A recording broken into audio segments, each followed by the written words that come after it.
Great. Let's begin then. Sure. Okay. Good morning, everyone. So I'll just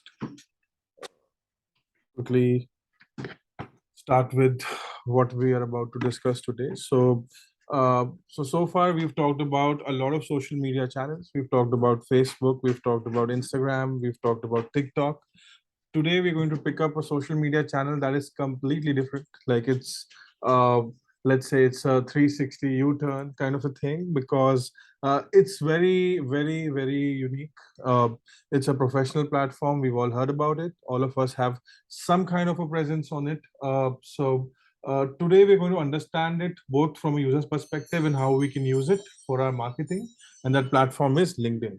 So before we really get into LinkedIn, like before we get into the nitty-gritties, how LinkedIn works, I'm sure some of you are already have an account there, some of you it's new for you. So we'll try to pick up a pace where you can understand how it works. But before we get into that, it's important to understand two of the big players that we've talked about in this past month, which is Instagram and Facebook. I think we spent like uh, a huge amount of time on these two, and it's very important to discuss these because somehow they are the root of all social media that's happening today.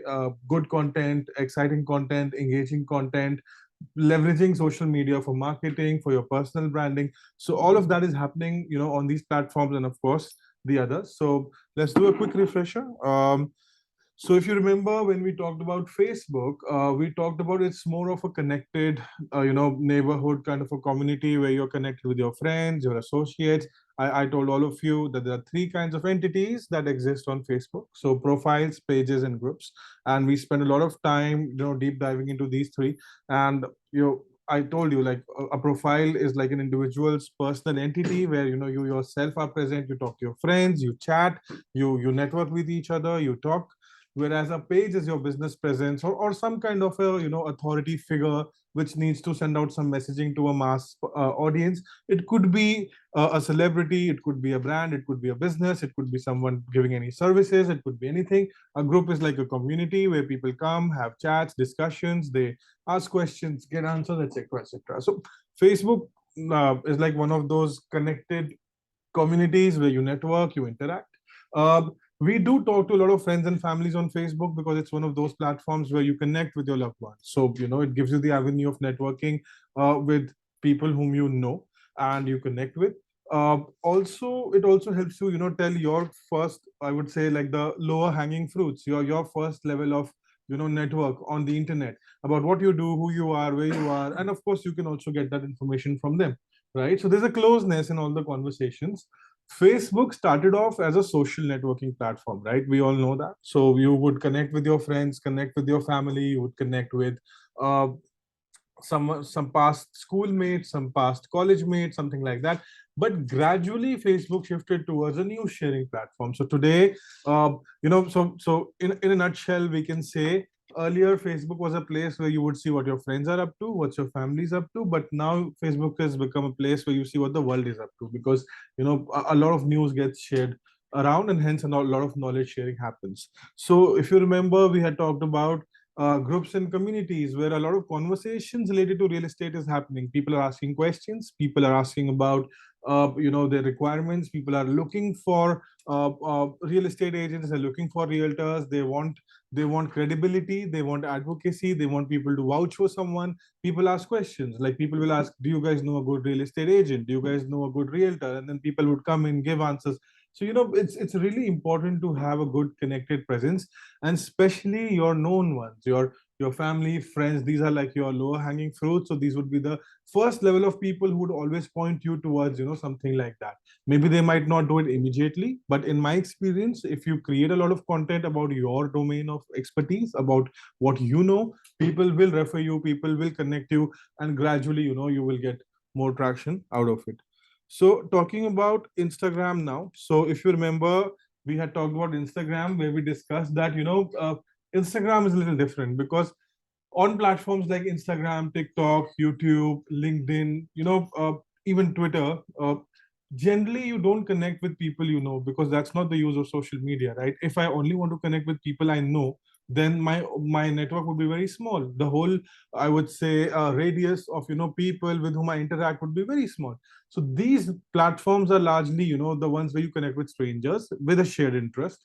So hence Instagram is one of those which makes this whole connect, the whole conversations very aspirational. You have a mobile phone, you can take pictures, the need to look good is there. Like you want to show extravagant places, you want to show extravagant lifestyle, you want to show good stuff. So things become very aspirational as opposed to a TikTok where the need to look good is not much. You just go about your day, you capture stuff and you show people what you're doing. So there are some people who do all of these, there are some people who do some of these, there are some people who do none of these. So it's totally up to us how we have that balance. But it's good to understand why these platforms are different, because primarily this also means that the audiences on these platforms are different. So while the audience on Instagram is more keen towards, you can say, a more exuberant or a luxurious or a more affluent kind of lifestyle vibe things, whereas TikTok is more direct, more raw, more real. You would have even people from the lower economical backgrounds there. So that makes all these things different, and every business has their own audience. They want to market themselves to a different set of audiences. So it completely depends on what we're looking for. So Instagram is highly inspirational as well, because people love motivational content. People love content that inspires them, drives them. In today's lifestyle, everyone wants to do the hustle, be it someone who's in his 20s or someone who's in their 60s. Everyone wants to, uh, uh, do something, get going, and drive value. So hence, inspirational content also floats a lot, especially with the younger lot here. And things are very aesthetic. People spend a lot of time and effort into making things look good. So even if you'll see videos of listings, if you'll see testimonials, you'll see walkthroughs, you'll see they've put in a lot of effort on a platform like Instagram. Whereas, like I showed you in the previous session, TikTok would be more raw and direct, and the extra effort to make everything look very hunky dory is not there. It's simple, it's raw, it's direct. So hence, these platforms become very different. Now, if you all remember, when we were looking at some use cases, we saw that on Instagram, a lot of real estate agents and realtors are creating personalized content. Now, what do I mean by that? Can someone answer? Oh, yeah, sure. Can someone tell me what do I mean by personalized content? Like, you can take a guess, or if you remember, that would be great. Anyone else? You can take a guess. Take a hint. Think, what do I mean by personalized content? Anyone in the chat? Sorry, I was in the call. That's okay, no problem. We're just doing a recap. So personalized content means when you create content which is directed towards the people who are listening and they have a certain connect. For example, if I'm a real estate agent and my audience is the younger lot who would be probably first time house, home buyers, they could be in their 30s, primarily that demographic. So I would create content about the myths around, home buying, mortgage, market. All this content would reflect very deeply with that kind of an age group, because they want information, they want to sound smart, they want to sound intelligent, and of course they want to have all the facts with them before they make any decision. So like that, when we create content which is in some way connected to our audience, and it's not a very generic thing, that's what we call as a personalized content. And these platforms work really well for that. For example, if you remember, we were looking at a use case of a realtor from Vancouver who was targeting the Indian community or maybe the Southeast Asian community. And all his content would be around, some slangs, some jargons, some, kind of, I would say, connect with the culture. So these kinds of things also work, and, it's to each or his or her own. So that's why it's very important to have personalized content. If you just create generic content, at times it might just, get washed down, and it might not really get that reach. So it's important to understand how each of these platforms work very differently. So keeping that in mind, like we'll start about talk about something which is very boring, which is of course LinkedIn. Because when I talk to some of you, when I talk to people around me, everyone especially says, what can we do on LinkedIn? Like, why LinkedIn? LinkedIn this, LinkedIn that. But let's try to break that myth, let's try to break that conjecture, because LinkedIn is equally important for real estate, and a lot of people are actually doing great I would say marketing on LinkedIn, great kind of fishing for leads and clients on LinkedIn, and we'll look at some use cases too. So let's try to make LinkedIn more interesting. So before we start with that, like before we start with the whole premise of what is LinkedIn, how it works, what all features LinkedIn has, what all happens on LinkedIn, it's important to understand how a person gets connected on LinkedIn. Like what is the core, I would say, USP of LinkedIn and why people go on it. So let's uncover that. So before I start, like, is there anyone of you who's on LinkedIn? Like, is there someone who has an account on LinkedIn? No, few of you. So what do you do on LinkedIn, sir? Like, what is the? Well, I'm getting people from all over, Mhm. let's say, people that they're carpenters, plumbers, professional people. So maybe, if I sell a house and it needs new plumbing or whatever. Of course. On your roof, so the front, but then I get a lot of mail from other colleagues, real estate agents, how's it going today or last week, or what you're doing, things like that, Yeah. Huh? It's a automatic message.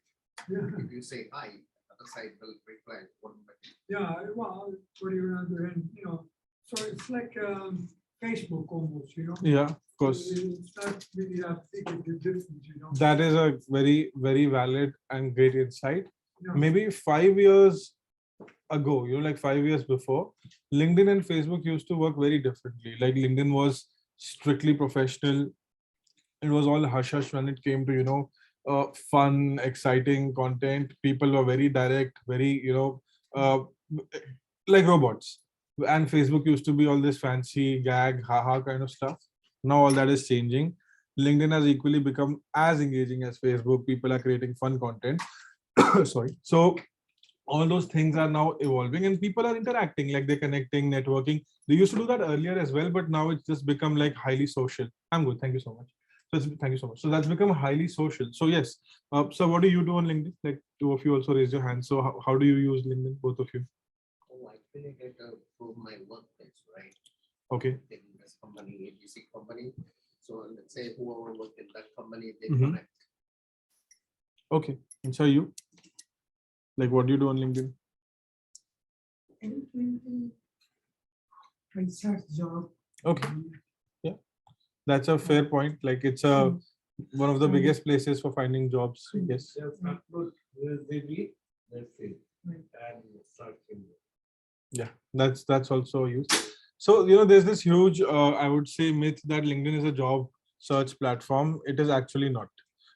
It is one of the features, but LinkedIn is a social network, and the biggest use for LinkedIn is to network. As simple as that. Earlier, at least before COVID, there used to be so many summits and seminars and this and programs and web and exchanges where you would exchange business card, talk about stuff. All that became digital, and now LinkedIn has like really risen because of that. Because now you just exchange your business card verbally online. You network with each other. You explore possibilities. Like for example, Sir said he connects with plumbers and electricians. So it's actually a great place to find people with a particular skill set and get something done. So I'll share one example with all of you. So one of our clients was into automotive components, and they wanted us to create a virtual reality experience for them, like for their customers, and people who would come could take a demo and understand what park works how. So we had no clue about virtual reality. Like we had not done anything like that before. It's a very technical thing also. It requires some software skills and this and that. So we picked up that project. We said yes without knowing how to go about it, because that time we were also growing as a company and we needed work. Then on LinkedIn, I put out a post. We found people, we found some good partners. With them we delivered it, and that's how the whole thing became successful. We got a project. Those people got a project from us. So like that, it really opens doors for everyone, and probably in every industry as well. So it's really important to be like highly engaged and connected on LinkedIn, and we'll talk about all of it one by one. So yeah, so to summarize, it's not just a job portal. It's much more than that. And especially if you're really social, I would say larger chunk of your time would go on LinkedIn than Instagram or TikTok, because that's mostly like with the younger lot. But if you want to network, get more, connected with more people, have with a shared interest, talk about stuff, it's great. So let's take a deeper dive into it. So LinkedIn is a professional network. People talk about their business, their skills. They talk about uh, anything with which they have a shared interest with others. It's all about engaging with people with whom you share that interest of a certain niche. Since you guys are all into real estate, so you guys can talk about everything that's around real estate. So real estate has so many things that revolves around it, right? From mortgages to inspections to appraisals to this to that, like there's this whole world of people that revolves around this, and you can network with all of them, build your network, build your niche, and give and share opportunities with each other along the way. And LinkedIn works really great in that sense. If you nudge someone towards something, they'll also nudge you towards something. It's kind of a give and take, and it works pretty well. Another great aspect of LinkedIn is that it's very direct and interactive. You don't really have to be, like TikTok and Instagram where you have to entertain someone. It's not like that. It's a professional platform, right?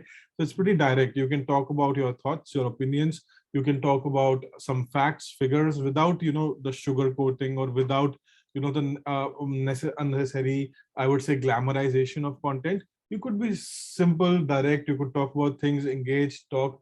And then, of course, for real estate agents, especially when even I was doing my research, I could find out that LinkedIn is great for building credibility, because lots of people would want to work with someone who has a certain credible presence.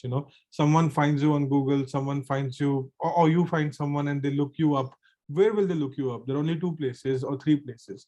Most probably Google, then LinkedIn, then probably Instagram if they're younger, right? So you have to be present at these places and have that credibility. And this credibility comes out of two, three things, like having the right profile, creating content. So we'll cover all of that. But in a nutshell, these things are important, and we need to understand these features for LinkedIn, because even if we're not a professional, even if we're like the other half of this gentleman here, we at least appear professional online. So half of the world is sitting in their home, in their shorts, doing business around the world on LinkedIn, sitting, exploring opportunities. So it's become like this great platform where you can interact.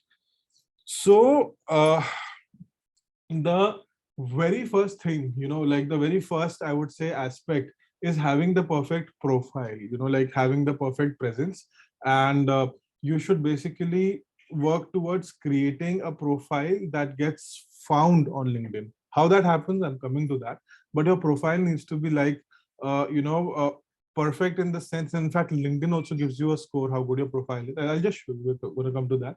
So you need to have the perfect profile on LinkedIn, so that people find you, they look you up, and then they interact with you.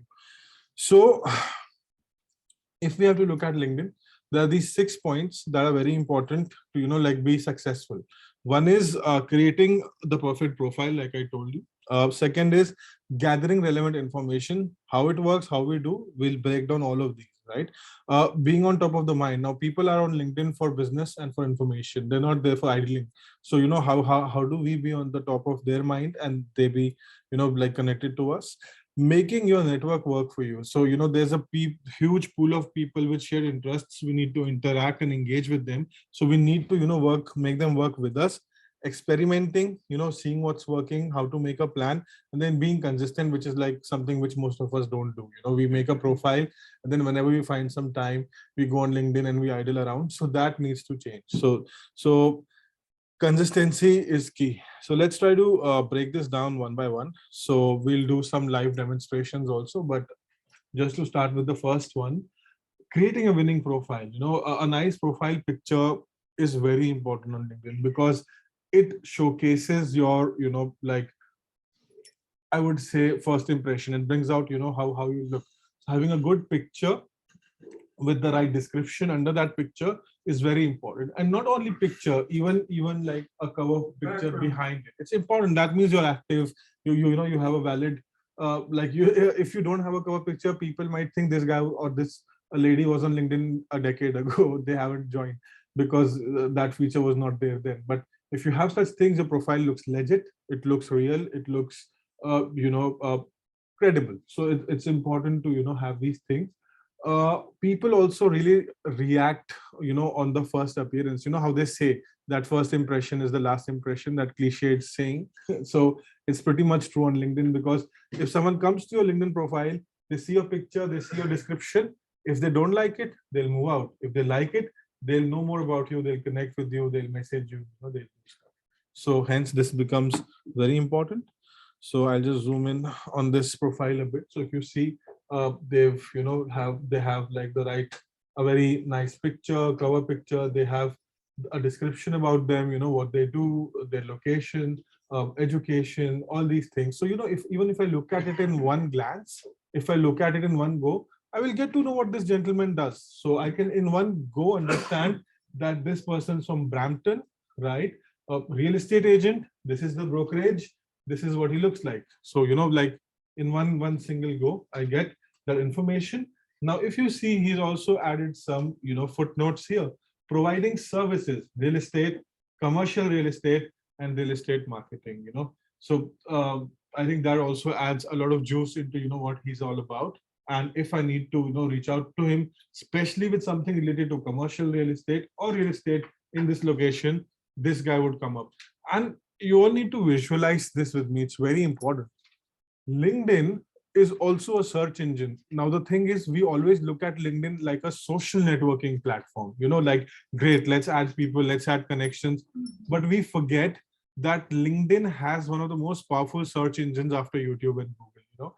People discover your profile. People discover you through certain keywords, there are 100 parameters, but if I search for a real estate agent in Brampton on LinkedIn, this guy will pop up. How did I find him? I found him because I searched for real estate agents in Toronto and he came up, So something in his profile prompted LinkedIn to, put him up, and I could find him, and that's what happened, right? So you need to have the right content, the right, I would say, pictures, the right descriptions, title, everything, so that you get searched. So I'll just show you how that works. We'll just come to that one by one. So yeah. So we talked about the right picture, creating a good headline so that the right people are finding you. Now, it's also very important, to have the right description and keywords, right? Like I was telling you for search. For example, when you're writing a description about yourself in your profile, please don't, I would say, miss out on being personal and direct, because again, I see a lot of people, they just say, they would write something which is very generic. I'm a real estate agent, I'm a marketing person. No, you have to write it in a little creative way, because whatever description you put here, the keywords, they get indexing is what we call it, for the LinkedIn search, and then you appear on searches. So in that description, you have to be personable, you have to be direct. If you see, and the reason why I picked this guy's case was because he has written his description in first person, and that's one of the very good things. I am a real estate agent in Brampton. When it comes to negotiation, blah blah blah, I'm great at these things. You are at the right place. I'm very passionate about my work. I specialize in these things. So if I read something like this, I get to know about this guy and his personality, a bit of it, in one go. And that's important, because we generally forget that these social networking platforms have a very powerful artificial intelligence. We think these are just websites, you go, you log in, you put content. It's not like that. These are very powerful, or how they call in movies, sentient, intelligent platforms. They have an artificial intelligence running in the back, be it Facebook, Instagram, LinkedIn. They chalk out and churn all this content to understand who you are. And if it feels that you are legit, you're credible, they push your profile up, right? To give you all an example, let me show you. Of course, we'll do a deeper dive of my profile too. But of all the social networking profiles, my LinkedIn game is the best. Like amongst all my social platforms, I have close to 10,000 followers. So I can really vouch for this. If you're active, and if you do it right, there are two things. One, people view your profile regularly, right? So I have around 800 weekly profile views, which is okay. Sometimes it's more than 1,000. I have around 3,000 impressions on my content, and I also have 124 search appearances. Okay, so people are searching for things when I'm appearing, right? Now, this has gone down a bit because I'm not very regular with my posting. Earlier, I used to be very active when I was getting, this kind of traction. So I used to have this number in a very huge way. But it's just to show you all that if you do the LinkedIn game right, these metrics, they go up. You will be appearing more and more in profile views. Sorry, more and more people will viewing your profiles. You will appear more in search. Your content will get more visibility, like that. Second, I said two things is, LinkedIn also gives you a kind of a precursor into, how your profile is. So basically, if your profile is not complete, it gives you a badge of, completing it, and then it gives you this thing. I'll just show it to you here. It's called LinkedIn All-Star Profile. So if you finish that, right, if you complete everything, right, so LinkedIn gives you this badge called All-Star. I also got it once I did everything, right, and then that badge comes. So when you become an all-star profile, you don't have to pay or anything. It's nothing like that. If you have your descriptions, your text, your pictures, your education, your work, your background, if you have everything done, LinkedIn will give you this all-star profile badge, and then it will of course boost your presence, and you will become more visible. So these two things very important. We should make a note of it, right? Yeah. So coming back to this, I'll just zoom out a bit. Yeah, so be personable, share story in first person, highlight interesting details. That's also very important, right? Now, when we talk about making a successful LinkedIn profile, there are certain things we need to, spell out and put some description in. What are they? Experience, even if you have a different industry experience, right? I share a very small story of a very close friend who came to Canada in 2018. So he came from a communications background. He was into corporate communications. Now, being from a Southeast Asian country, the kind of corporate communications you do is very different from how it happens here in North America. Very different, right? So he was not aware of that. So he tried a lot, struggled with getting a job in the same field. He couldn't. So then he changed his field. He got into supply chain, procurement, but he had no experience. Like he had not done anything.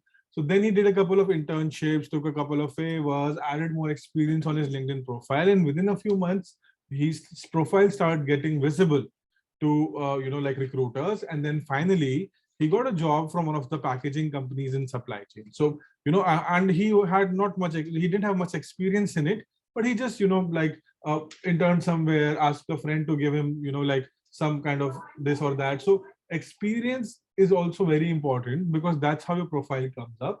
Education, skills, even your causes, things like social causes, and then there are things like recommendations. I'll just show all of these to you. Interest, etc., etc. So all these pillars that are there on your profile, if you complete them, if you fulfill them, if you write all the details, they build trust and credibility for the person who's looking for your profile. As your profile grows, these sections also keep on increasing. And like when people come, they read. So it's a huge page, your LinkedIn profile, your education, your work experience, your current work, what all you've done, your summary, description, all of this gets indexed by the LinkedIn's search engine. And once it gets indexed, LinkedIn pushes your profile for those relevant keywords, and that's how you appear in the search. So it's not only a social network, it's also a search engine. Please remember that. So moving ahead. So yeah, so let's do a live demo of a LinkedIn profile. So we can look at my profile and I'll just take you all through it one by one. So of course, a picture and a cover picture is very important. After that, your title, right? So I'm a digital marketing instructor. I'm also like co-founder of my company. We do digital marketing, talks about marketing, advertising, entrepreneurship, blah, blah, blah. So all those things, in one go, people understand, right? These are those metrics that are visible to me only because it's my profile, right? There's something known as a creator mode, So LinkedIn, when you finish your profile and get that all-star badge, gives you the avenue of enabling a creator mode where your content gets reached to like visible to more and more people, right? So whatever content you put, more and more people will discover it. So far I haven't really seen a very big difference, but maybe there is something which is working in the background, I don't know, right? Then is network we'll come to in a bit. So these are all the posts and content pieces that you post. So all the certifications and awards that we've won, and all the achievements and all the posts I put out, so all of these are featured here. Now this is my activity. So I have around close to 10,000 followers. So whatever I post, how do they interact, what do they say, so stuff like that. Then this is what do you call my description, like my summary, like I was telling you. So I don't know why I can't expand it, but I'll just show it to you like this. So it gives you a 2600 limit. That's like a lot. So I've written a little bit about myself. I'm hugely passionate about blah blah blah. Again, first person, and this I wrote like a decade ago. I keep on changing it every few years, but still, luckily, it came out to be like fine. And people, because it has all those keywords, like digital agency, courses, lectures, trainer, marketing. So if people search for these things, I'm sure my profile comes up. Then comes the experiences tab. So all those things you do. So these are like some of the current work, I would say, achievements or work what I'm doing. I used to be a visiting faculty in India, so I've mentioned all those things here. So anyway, then education, so all the university and the certification in school. Then since I'm into digital, I've done a lot of certifications with different platforms. I've mentioned those. So these also build a lot. All these things build credibility, like the more you have these things, the more credibility they will build. At least I would hope to believe so, right? Then skills, these are very important. So LinkedIn also goes by this feature called skills. So you can add skills on your profile and your network can rate you on those skills. They can like a +1 you on those skills. So like these are called endorsements, right? So if you see here, some people have endorsed me for digital marketing, and a lot of people endorse you for different things. So like for you guys, it could be real estate, it could be this, it could be that, so people, different people have given different kinds of endorsements to me. And the more endorsements one person gets, the more credibility, because so many people are, talking about you and giving you those endorsements. So that's very important. And you can see like what kind of different endorsements are here. But anyway, so yeah, so after that, just a second, I'll go back. I think I came a little forward. Just a sec. Yeah. Then there's something known as recommendations. So recommendations are like testimonials. So like people give you testimonials, they vouch for you. Then of course there's a section on honors and You awards. ask them to give you. You can information, ask or your- or you put it yourself. No. So your friend, your not friends, your colleagues, and your network gives it to you. So if many people, they do it like this, that you give me one, I'll give you one. That also happens like that. Else, like generally people, they ask their seniors or their clients to give it to them, because that's how it works. Like that's how it happens. So this lady was my boss years ago, back in 2014. So she gave me this. Okay, so yeah, then honors and awards. If you won any awards, you can mention those here. Languages, interest is very important, because the more interests you have, the more people will see what kind of person you are, what you do. And then causes, like if you believe in any causes in this and that. So in a nutshell, there's a lot to put on a LinkedIn profile, and if you don't have one, it will probably take you a day or two to finish it, because there's a lot that needs to be told, and you necessarily don't have to be creative, but you have to be like a little conscious and a little smart with what all you put out, so that people, when they look at your profile in one go, they get to see what that profile is about, right? How about, Possible they can block something, Sorry. they can block something, like let's say I work in ABC company, I don't want them to see me, can block that company only. I don't think so. You can block people, not a company, because a company can have hundreds and thousands of people. You can't like really block all of them, but you can block a person. Like you can go to a person's personal profile on LinkedIn and block it so that they don't see it. Or we can block it ourselves. Yeah, you can do that. But then me personally, I don't understand why one should lock a social media profile because it's about networking and building a community online. And if you lock your profile, you're doing the opposite of that, right? So that's like just my personal thought. I understand on Instagram a lot of people lock their profile because they don't want to share their personal life or their photos or personal pictures with others, which is okay. But especially LinkedIn and I think Twitter, all these platforms are made for connecting with new people, with people with a shared interest, with people with whom you can get some benefit. So it's always good to have an open profile. That's just a thought. Like you were asking something. How about the Google search? Like Google also, people I saw Google review they put, so it's also important for. Of course, and especially for all of you, Google reviews are like very, very important. In fact, in my initial years in Canada, when I was looking for a real estate agent, I also went by Google only, and I had a very bad experience. It's a funny story, but I can share this with you. So when I came, I wasn't here in Toronto. I came to Bowmanville, which is further from Oshawa, and I was looking for a place in Toronto because I wanted to set up my business here, and I was looking for a real estate agent. And I went to Google and I found a few, and I would call them. Some would act very busy, like come call me after 10 days, call me after 15 days, and life doesn't work like that when you need a house. Yeah, schedule this, schedule that. I also made a very silly mistake of looking at Indian communities like Brampton and Mississauga, and to find someone who could help me out. It didn't work out. Then I went for I would say how we call it as like someone who was originally from here, like a Caucasian person. And then there also I didn't get the kind of service I was expecting, like. Then finally I went to Google and I searched for reviews and what people are saying, and then I called a few people, and then things worked out. So yeah, definitely it really matters a lot. And these reviews, even if real or fake, people do judge you on that. When I finished my driving instructor, my this thing, when I got my license, my driving instructor is a very sweet, I call him uncle, from Afghanistan. He asked me to give him a Google review because these things work. Like, people do look at these things. So yeah, of course, for you guys, it's more than important. It's like, How we can create for. one, your immediate close network and family, you can just ask them to drop in reviews. That's one. I mean, you can at least get 10-15 reviews from known people. Second, clients. Like, you can just ask your clients to drop your review. I know business owners who put you at not gunpoint, but like kind of a metaphorical gunpoint, that give me a review only, then I'll let you go. It's like that. So like, I got some appraisal work done, right? So some jewelry appraisal, and that gentleman didn't let me leave the store unless I gave him a review. So sometimes people are really harsh that way.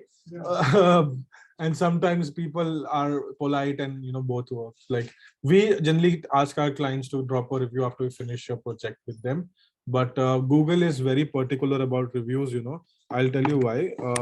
What happens is, if someone creates an account and they put a review, right? For example, let's say when we put these Google reviews on our website, we had around 28 reviews. That's because I created a few Gmail accounts and put it, because we just started out here. Like, if you start a business in a new country, you really won't have a lot of these things, right? So we just put out some reviews. But Google is very smart that way. And what happened was, I also learned it the hard way, that then Google eventually found out, and it removed 7-8 of those reviews. Now we've only got 20, right? So these things also work a lot. So you can't really have fake people or inactive people put reviews. It has to be genuine, it has to be legit.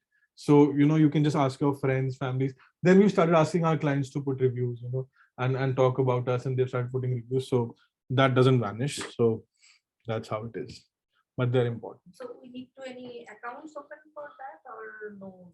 Yes. There's something called as a Google business Give us profile. some little idea, like. Okay, sure. Let's do that after Yeah, this. yeah, Let's do that sure. after Yeah. LinkedIn, right? Sure. Okay, cool. So coming back to this. So the second thing so we talked about, creating a winning profile, creating a good profile. Now, the second thing that we have to talk about is gathering relevant information, which is building our network. And that in itself is a humongous task, because people of all shapes, sizes, skills are there on LinkedIn, and how do you connect with them, right? So LinkedIn has a very good feature for networking, right? There are different avenues. I'll just show you a few of them. So on LinkedIn, right? Let's go to the live website. There's this place called my network. In this, there are certain avenues you get here on the left-hand side, right?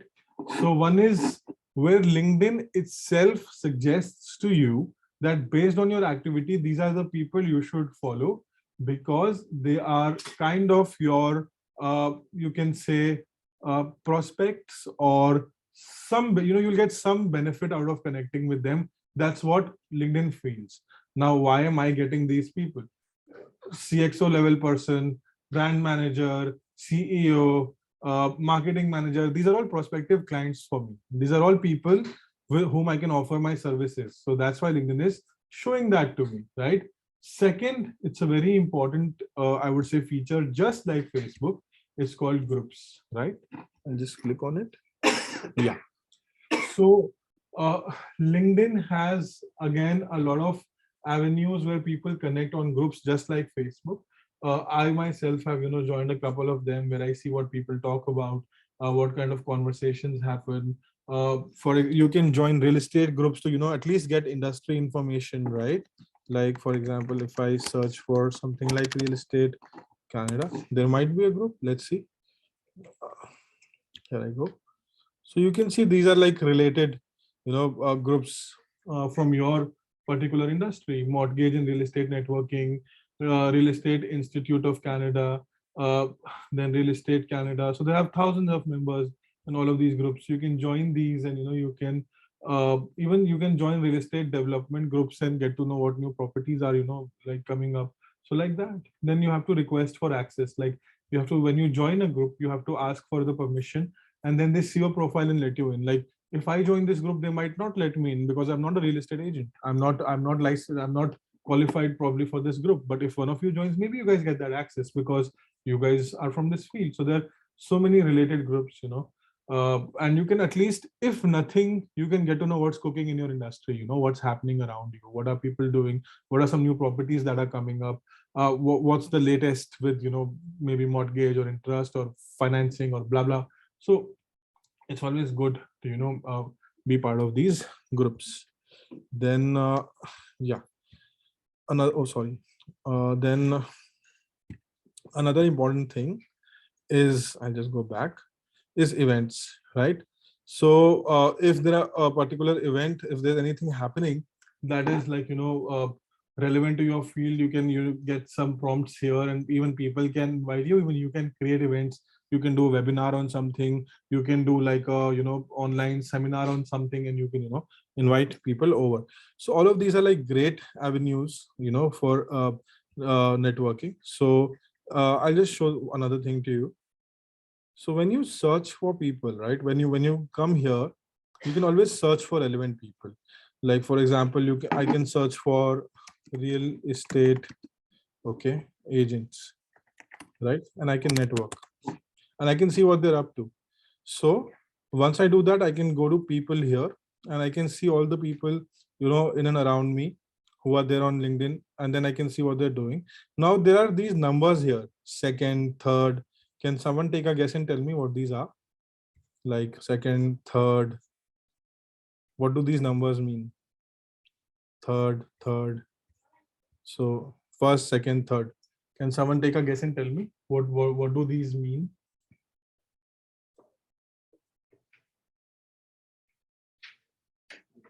Okay, I'll explain. So first level connections are those with whom you're already connected on LinkedIn. So once you're connected with these people on LinkedIn, you can message them because you have given each other the access or permission to interact with each other. So you can message each other. So I can message all of these people, right? And I can talk to them, right? I can even filter by location. I can filter by company. I can do a lot of things, right? So that's first. Second level connections are people with whom you have mutual friends, but you're not directly connected. What I mean by that is, let's say if me and Sir are connected on LinkedIn, but all of you are his connections. So you all become my second level connections because you are those mutual connections that I have with him. Like, it's like that. So second level connections, you can connect, like you get the permission to connect with, and if they accept it, then you can, start a conversation about something. It's like that, but you can't directly message. It doesn't work like that. I can't just promptly, like just go and hi, blah, blah, blah. I can't do that. That doesn't happen. And third level connections are those whom LinkedIn finds no relation with, like whom LinkedIn feels that, okay, I have no relation with any of these people. There are no mutual connections, no mutual friends. So sometimes it allows me to connect. Sometimes that option doesn't come also. Sometimes LinkedIn restricts that. And, then you have to really, give answer. How do I know them? Like, because, sometimes maybe you're troubling them. Sometimes it's something like that. So here you have to, give some answer that, how do you know that person? So it's like that. So the whole goal, I would say the whole effort, the whole agenda or criteria should be to, like connect with people. And then once you are a connection, then you start a conversation. So for example, let's say if I want to connect with this gentleman, right? What I will do, I will go to more here, right? And I would say, uh, sorry, that happens on the phone. I'm so sorry. I will go to connect here and I'll send a connection, and I can also add a personal note here, right? Just a sec. Add a note. So I will do this, right? And now I can just send a message to him that, hi, I came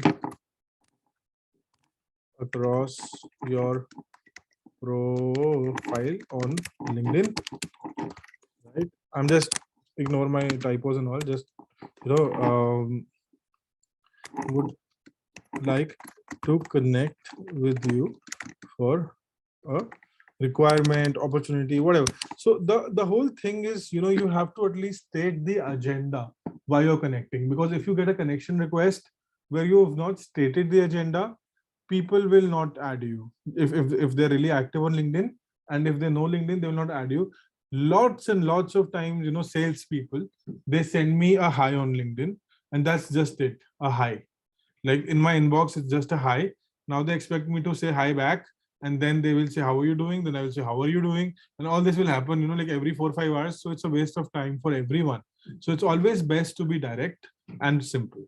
Hi, so and so, I'm looking for an opportunity. Hi, I came across your profile and blah blah blah. Would you be open? Bus, that's it. We don't speak, like more. We don't speak less. If they want to connect, they will. If not, they won't. That's okay. LinkedIn is not penalizing you on, people not accepting your requests. They have made this profile for networking, and majority of us forget that. Majority of us think we've made a profile, now people will send us, connection requests. Doesn't work like that. You have to, connect with people, like their post, comment on their post, talk to people. Then your profile starts brewing, is the right word. Then you start becoming warm. Then you start picking heat, and then, your profile becomes visible, and that's when people start, hearing you out. Yeah. So yeah, so since we're on this gentleman's profile, let's see what he's done. So he's put all his education about real estate. He's talked about his experiences. He's not active, so that's very bad on his part. He should be active. But yeah, I think that's pretty much it. What is this? Sold at your price, or I'll pay you the difference. He's trying to be creative, I guess. Like, sold at your price, or I'll pay you the difference. Okay, so that's something to take back, I guess.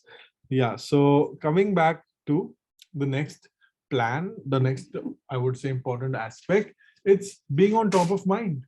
What does being on top of mind mean? Like, you have a great profile, you started connecting with people, you started reaching out to people, you started sending messages to people, right? But if you are not active, if you yourself are not posting stuff, like that sir that we just saw with 73 followers and not active, it's a waste. Why will someone add you? Why will someone take that effort? So you have to, start engaging, share updates with images, documents. People are on LinkedIn to get industry, I would say, knowledge from one another. Even competitors add each other on LinkedIn to, see what he's sharing, what he's talking about, how many people are in his team, how much he's grown, what kind of properties is he selling, what kind of business is he doing. Everyone wants to know these facts. You might be sweet as sugar on the face of it, but behind of it, you want to know it all. And that's why people, they connect. And if you're not active, if you don't share stuff, how will things work out, right? So I have this very interesting screenshot from LinkedIn here. There's this gentleman who's put up a post on LinkedIn. He's saying really had a great time conducting first of many social media workshops with an incredible group of realtors and real estate agents from Toronto, blah, blah, blah, blah, blah, lots to learn, lots of hashtags 2 weeks ago. So someone put it on LinkedIn. That's me, right? And with a picture of what we are doing here, right? And after this, I got a couple of messages that, okay, how are you going about it? Are you teaching at a college? This, that. So people connect, they engage, like that. And people at least get to know. If nothing, tomorrow when someone comes to my LinkedIn profile and they see what I do, this post will act as a testimonial that, at least I know about what I do, right? At least I have some experience in, social media marketing. And what I'm also trying to do is I'm trying to get into one of the colleges, like Seneca or Humber, to become an instructor for digital marketing. And tomorrow, if a recruiter sees something like this, maybe it adds value for me, maybe it doesn't. So it's like that. You're putting seeds, to capture others' attention. And again, I would want to reiterate: LinkedIn is very smart. These platforms are very smart. The more posts I do with these hashtags, social media marketing, Toronto, the more this platform understands where I am, what am I doing, what am I talking about. So, it's when I first came to Canada, almost everything that I would see from back home, from India, only on LinkedIn. Now it has changed. Now I see a lot of stuff from Canada, from Toronto, from even places like Vancouver. I see people's posts and stories and connection. It's changing. How does it know all that is happening? Because I put content like this, I put posts like this. So it's very important to be active in that sense. And it's important to share stuff, images, videos, documents. So for example, let's say if you guys have some kind of content with you guys have a presentation, a document, something, it's always good to highlight that here on your profile. Like, for example, here, where I've mentioned about what I do on LinkedIn with, some pointers. I've put some decks, I've put some achievements, I've put a picture, stuff like that.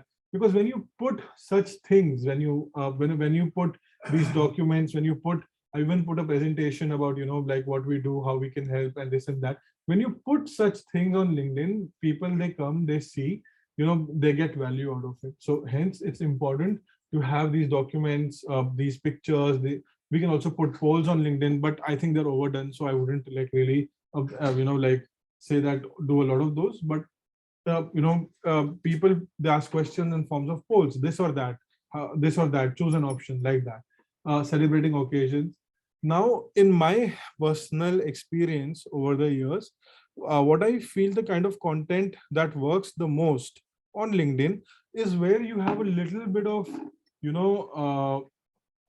I would say, what do you call it? Opinion or a little bit of inference kind of a thing coming out of your post. Like, for example, some time back, I did a post on, how quickly people switch jobs today. Like earlier, people would stick to a job, especially my parents' generation. It was a different time. People would stick for decades in a single job. Today, especially with the younger lot, they switch jobs every couple of months. And I did a post on that. And everyone got into that conversation, even people who'd never react on my post, they got into that conversation, blah, blah, blah, blah, blah, blah, whatever. And this post had around 100,000 impressions.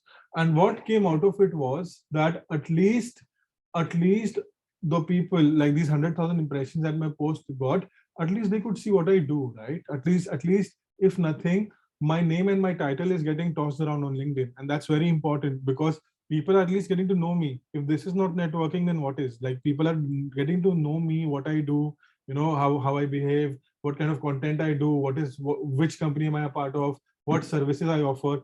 And very cheekily, I do it on my industry, advertising and marketing. I do it, in my expertise. So like that, people get to know what you do. So if the content you put on LinkedIn is a little conversational, is a little, I would say, inference driven, opinion driven, people do a lot of engagement. I did one during COVID that, like, people are just so aggressive with timelines and deadlines, and this was during peak COVID. So if they could calm down, that also got a lot of traction. Recently I did a post where I just made some fun of how LinkedIn has become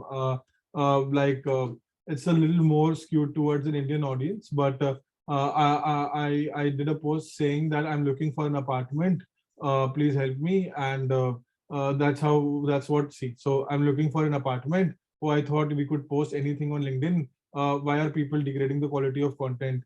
This is just for laugh, folks. So, it got good impressions, people engaged. So like that, we can be a little conversational. Even now, humor is working. The whole reason for showing all of this to you all is little bit of humor, cheekiness.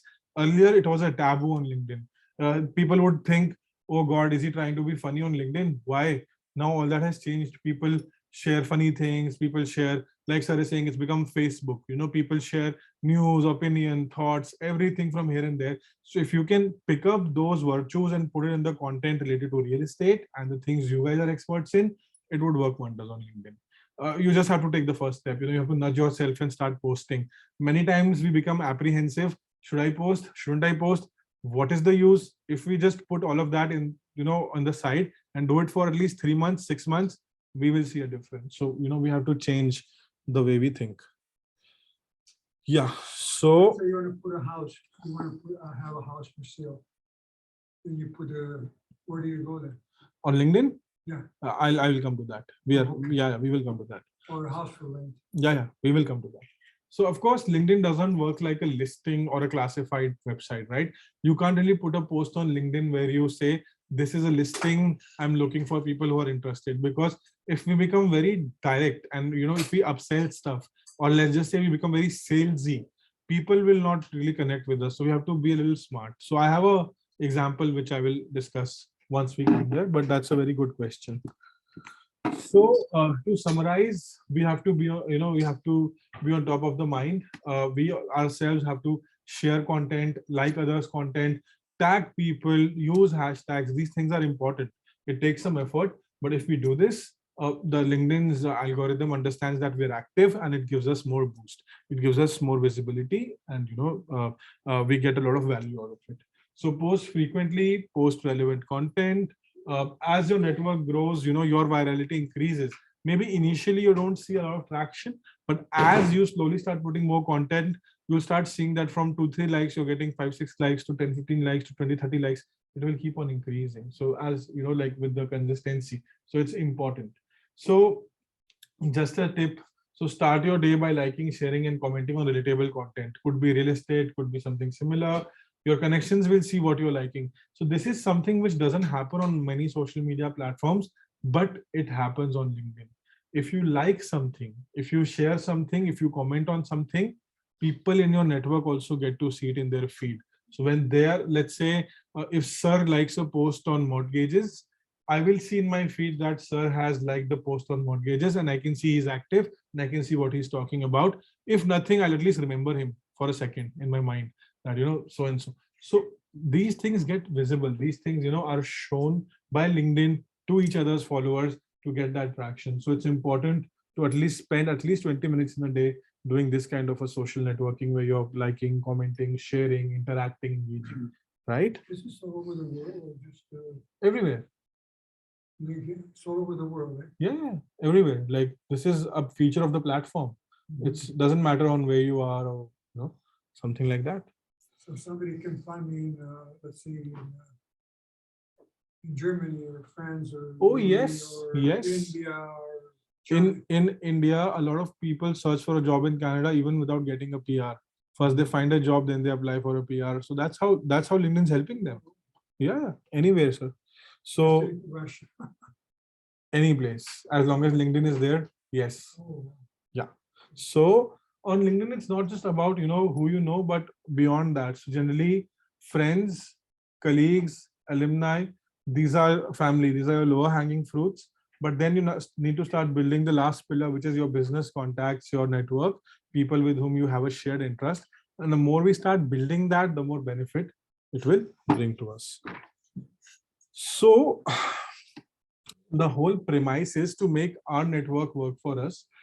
It's about who our connections also know. Like I said, for example, if I am engaging with someone on LinkedIn and my friends and my connections are seeing that, and if they also interact, then their connections will also see, and that's how things become viral. So for example, let's say I'm a real estate agent and I create a very nice video on real estate, I would say the current market, right? And which is informative and engaging and something like that. And I posted on LinkedIn. and my friends also comment on it, and they interact. Now the people who are connected with me on LinkedIn, if they're interacting on it, their network will also see that. They'll also get to see that, for example, oh, Shubhendu commented on Sir's post, and now his connections, Sir's connections will also come on that post. So like that, these platforms, they push out that content to all these people, for each other. Now imagine, uh, someone is a part of my alumni, someone is a part of my friend circle, someone is my colleague, someone is my family, and someone is a business contact. When these guys see my content, now each one of them also have these, right? Friends, alumni, colleagues, everyone has these. They will also get to see it, and it creates a ripple effect, and that's how things become viral. That's how things become, like very visible to each other, and then they interact. So we need to create content, which reaches out to more and more people, and we need to go beyond these circles. So that's how it happens. So one great way of doing this is adding, like connections which whom we didn't know before, by just like how I showed you, go into the LinkedIn search, look for people, add connections. There is no shame in adding people on LinkedIn. Lots of people find it a little taboo. They find it a little, I would say, difficult, or they don't feel comfortable adding people on LinkedIn. But we need to shed away from that, thought. Like we need to add more connections, more people, so that we never know what brings us that next opportunity. So it's very important. Yeah. So going ahead. So yeah, live. So let's look at how people add connections. I think I showed you, but let's just do that again. So let's say if I'm looking for a real estate appraiser, right? Not what do you call an agent? I'm so sorry. I think I just.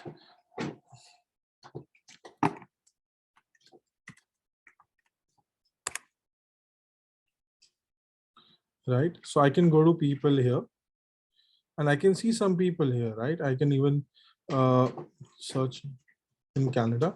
So I'm seeing some people here. Now, I don't know how it works. I'm just taking a guess. But if I'm a real estate agent, and maybe you guys can give me your thought or your opinion on this, is it possible that I can connect with these people, introduce myself, ask them to introduce themselves, and maybe we can share opportunities with each other? Does it happen like that? I'm not sure. Like, is it possible that I can go to this gentleman and say, I'm a real estate agent, I can pass on some leads to you. If you pass on some leads to me, do you want to work that way? Did you guys, does it work like that? Like, do you guys, is that a possibility? I'm just asking all of you. It can work. Yeah, so then why not use it? Like, it's great. We, especially, what we do. So let's say digital marketing, there are many, I would say, industries around marketing also, like for example, technology, right? Websites, mobile apps, events is a huge thing, which is not what we do, but is like any business that's spending on events will also spend on marketing, right? So we network with people from different industries, and we tell them that, hey, if we pitch an event to a client, we'll pass you guys on as a lead, but would you pass us on as an agency for marketing? And then networking happens. 1 in 10 of such interactions have worked for us, so why not? So it's great. I mean, home appraisers, mortgage agents, home inspectors, you guys can connect with those people and tell them that, see, I'm in this and we can work something out. Maybe you guys can split commission also, why not? It's about business at the end of the day, right? If I pass on a lead, would you be willing to split commissions? People work like that as well. So you can do stuff like that too, and people can pass on each other. Very good example would be, like, for example, if someone's starting out as a real estate agent, if someone is new, they can connect with home appraisers and inspectors who are and mortgage agents who are also starting out, and you guys can be one group, and you guys can pass on leads to each other, and maybe split commission, maybe whatever works out, do that. So, but at least this opens that window, this opens that opportunity, this opens that avenue. So when me and my partner, we started our agency, first few years we were very, I would say, orthodox in our thinking that every client that he or she has is a client that I don't have, right? And we were so stuck on that thought that everyone else is a competitor, everyone else is my enemy in a way. It doesn't work like that. No business can raise without, grow without partnerships, without alliances, be it your own business, be it your own, a very small example. One of my clients, We just finished their website and now we're doing their search engine and Google reviews, like you were asking. So we're working on that. Went and met them. So I told them I'm thinking of buying a car and this and that. They said, why don't you go to so and so place in this thing, Mississauga? It's a Ford dealership. One of my clients, like that physiotherapist clients, is like a manager there. They'll give you a discount. Blah blah blah. So I said, okay, that didn't work out. But people refer each other is what I saw, and they always give you word of mouth. And I don't know what the deal is. Maybe that guy gets a commission if he passes on a lead or not, or whatever. But that's how people, work. They refer. So when I saw that, so I believe that can happen online as well. So that's again very important. Yes, sir. You're saying. When you click the type of real estate appraisal, okay? Appraiser, yes. Now, these people are in LinkedIn, okay? How would they, is that under their profile as a real estate, Oh yes, yes. Is that under the profile? Yes, Their yes, yes. profile? Yes, see. So this guy here has written Okay. Director Commercial Real Estate Appraiser, right? And from Toronto. Under the profile. Yeah, yes. Oh, so we wanna fill out the profile. You can put that in, Yeah, of course, yes. and then you just click it. Yes, Okay. all of these people have written it, sir. Real estate appraiser, So residential what the appraiser. keyword is appraisal, right? Yes. That's, even though they write other things, the keyword is appraisal. Yeah, because that's mentioned on their profile. I searched for these three words: real estate appraiser. I searched Okay. for these three words, and LinkedIn found these three words on these profiles. Mhm. Now, the question is, what makes LinkedIn think that these people should come on the top? That's what I've been trying to tell you since the morning. Like, if you have if you have a complete profile, if you're very active, if you have all the necessary descriptions and keywords, LinkedIn will show your profile on the top. Can you have in your two profiles or three profiles with a different subject, or no? That doesn't look legitimate. No. Okay.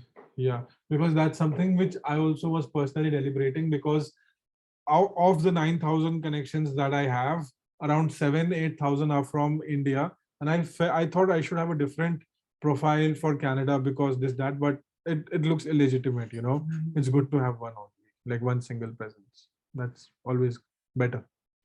So it's good to have one. You can have a lot of things mentioned in your description. You can say that you're a real estate and a mortgage agent. Why not? Many Okay. people do both. They're mortgage agents and real estate agents. Mhm. So you can mention both. So that also works. How much thing you can put writing in that your profile so that when you click, the people can see? I think there is a limit. I remember that. Let's have a look at it. I think there's some limit to it because a lot of people, they write a lot of stuff. But yes, there is some limit. I can see here. Yeah, there is a limit. Yes, I don't know the exact count, but there is a limit. Yeah, and it's always good to have like, Headline, on the headline, yeah, it's always good to have like a single line description. Although I have a little bit longer because I'm just trying to be funny, nothing else. Hmm, So I'll just explain this. okay. So what people do, they write their previous company's name on LinkedIn, like X Facebook, X Google, X Remax, X this. So I've just made fun of that and I've written X Pecto Patronum, which is a spell from Harry Potter, and extraterrestrial because that's why. So I was just trying to be funny. But not many people get it, but that's okay. Like at least I get it. So that's that. But yeah, it's good to have a small description, like just this much, like just this much, like what you do. That's it. Okay. So that's that. So yeah, so going back to what I was discussing.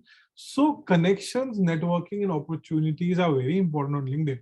So LinkedIn also you need for website or I didn't. connected with your website? So or- not really, but the thing is, if you see all these things tie into each other one way or the other, right? Like for example, what happens is, let's say if someone connects with me on LinkedIn, they will see what I do, right? So they will come to my profile and see what I do. Now the next thing they will try to judge me is by my company. I can have a company with 1,000 employees. I can have a company with 5 employees. They will judge me. So they will go to my company's page, right? So just like Facebook, LinkedIn also has pages. Now, when they go to my company's page, they will want to know more about me. So they would want to go to my website. So then my website link should be mentioned somewhere. I'll just go to this thing. Yeah. So this is how it will look to them. And they would want to go to my, company's website. So then they LinkedIn would also need. page different and profile. Oh, yes, definitely. Yes, yes. I was going to come to that in a bit. So LinkedIn also has a feature called pages where you make a page for the company. But on LinkedIn, you can only make a page for a company, not a person. On Facebook, you can make a page for a person also. Mhm. Like you can have a page, I can have a page, sir can have a page. Tomorrow, if one of you becomes a celebrity, like I hope so, and you have like thousands and thousands of fans, you guys can also make a page. But on LinkedIn, it's a company page only. Like it's just company. So for example, I can register my own company and I can make a page for it, or I can show that I'm an employee of Remax and I can show it. So like that. But it's you can have a page for a company, not this thing, not person. Okay. But previous one you show it's your personal. It's right? my like this is page. on previous- LinkedIn. There is nothing called as personal. Like LinkedIn is a professional platform. Yeah. So the but word it's personal, not like- yes. So the word personal doesn't work here. This is what it is. Like this is page, profile, everything. Like Oh, okay. so it is because you are representing yourself as an individual on LinkedIn. So it's your personal presence, but it's your professional presence also. Mhm. You're representing yourself as a professional on LinkedIn. So it's not like Facebook where my profile is just for having fun and my family and good times, and my page is for work. No, it's not like that. Only one single presence, which is my profile or whatever, and it's for business. That's it. Nothing else. Yeah. Okay. So going back to what I was telling you all. So LinkedIn search is very powerful. Often we all miss out on it. We don't really do much. We make a LinkedIn profile and we look for jobs. I mean, many people do this. They make a LinkedIn profile and they only look for jobs. But that is the, I would say, least important use of LinkedIn, finding jobs. The biggest important feature I would say would be is networking, connecting with people, building your network. So as you can see, I can find anyone. I can find. So today, let's say I finish my real estate agent course. I'm a new person. Vahisan gives me some guidance. He says, if you want to be a part of Remax, is blah blah blah. Do this, do that. We're like, okay, great. We shake hands. Now what? Right? Some leads I will get. I will have to open the MLS. This that. But if I want to really grow, if I want to amplify, get more opportunities, be the guy. When people think real estate agent, they think of me. This is how I network. I fan out. I can do many things. I can call a couple of people over for a coffee. I have seen people do insane things. For example, what I saw, there's this app called Meetup where you can create events and people can come and meet. It's not for dating and all that. Don't get it wrong. It's about networking. So people create a networking event. They say $10 fee for coffee or this, and they come and they network. They share opportunities, and all that gets marketed here. Sorry, on LinkedIn. So it's like very, very important that way. So yeah. Yeah. Yes, yes. We have to create account for that or? Yes, yes, of course. Yes. On LinkedIn, right? Mhm. Yes. So it's very easy. Once you go to LinkedIn, I'll just show you. It's like any other social media profile. So sorry, I've got a bad throat. Really sorry. So once you go to linkedin.com, and if you don't have a profile, just go to join now, sir. That's it. You give an email ID, you give a password, you sign up. Once you sign up, it will ask you to fill information. Once you fill that information, you will have a profile ready. That's it. Nothing else. Very easy. And there's also mobile apps. You can do it on the app also. It's as simple as that. Can you repeat that one? There is also a mobile app. Yeah. So you can also download the app and sign up on the app. It's both a website and a mobile app. You can use both, either or both. It's like No, that. like Instagram, Yeah, Instagram is mostly mobile apps, sir. People don't use Instagram on a laptop. but can you?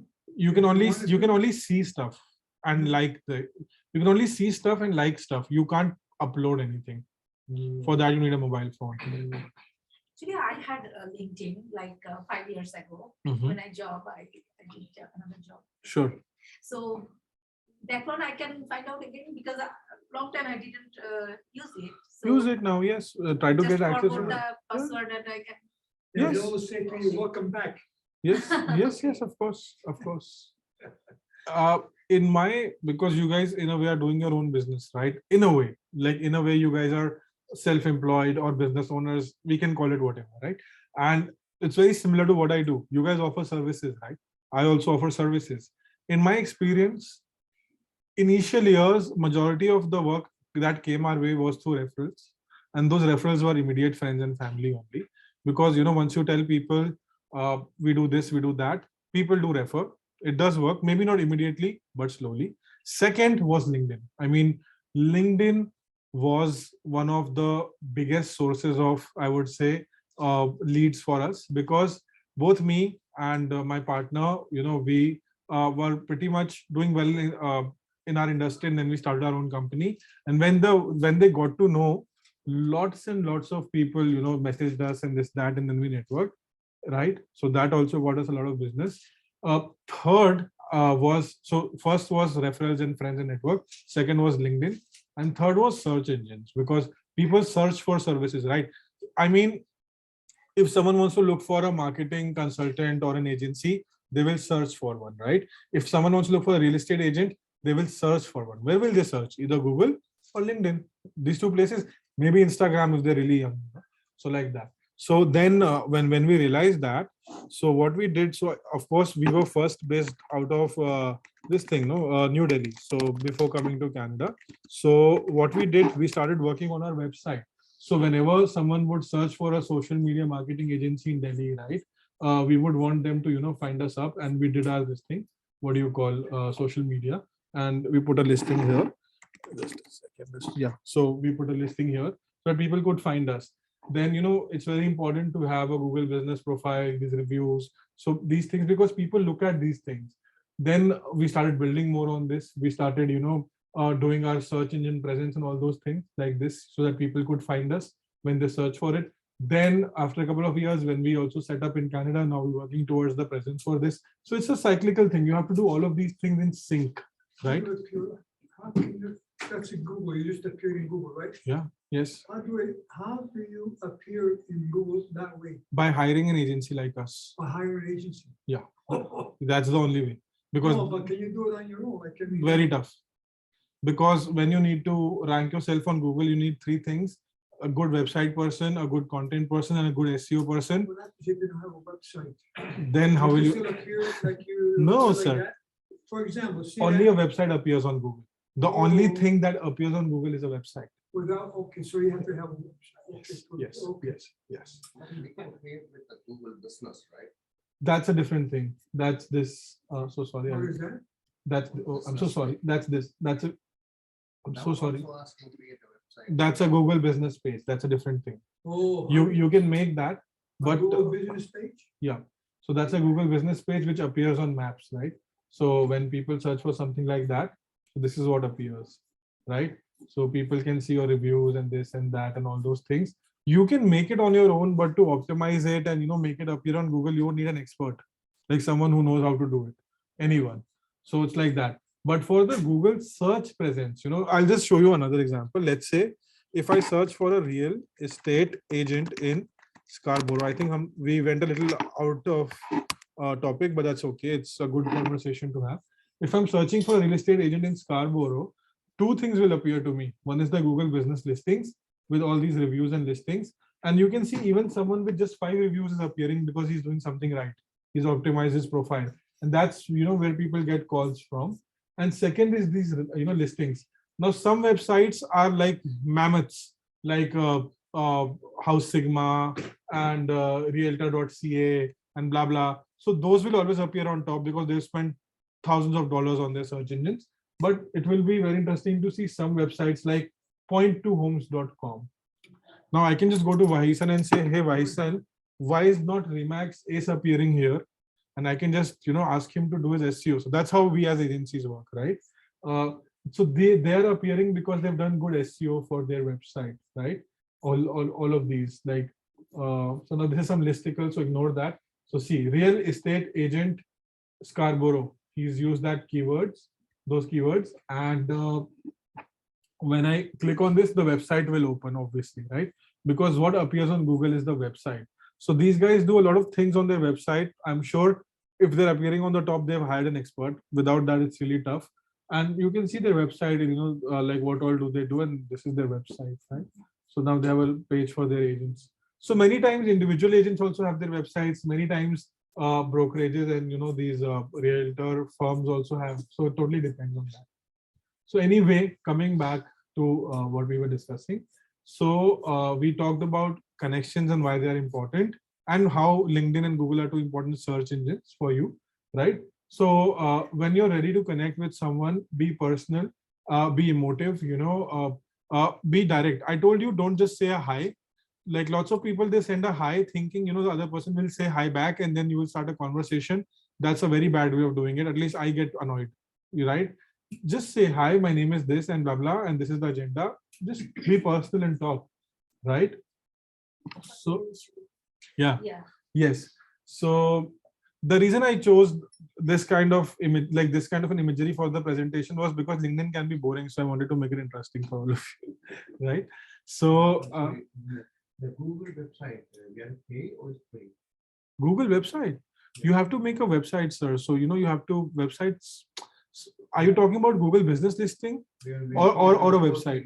Yeah, like Google, get you show it to you. I showed you two things, right? Google business listing, This I is a think. Google business listing Okay. with the reviews and everything. Okay. This you can make on your own. Yeah, But you put an advertisement, you're a realtor agent or something. Like you put it, Yeah. Somebody searching is coming. So when that you an put- expert or an agency will do for you.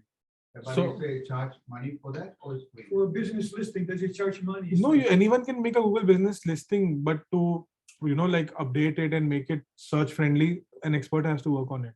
Someone who will put content, will put keywords, will manage it. So anyone can make a listing. There's no harm in making a listing. What's the process? But it's free, no?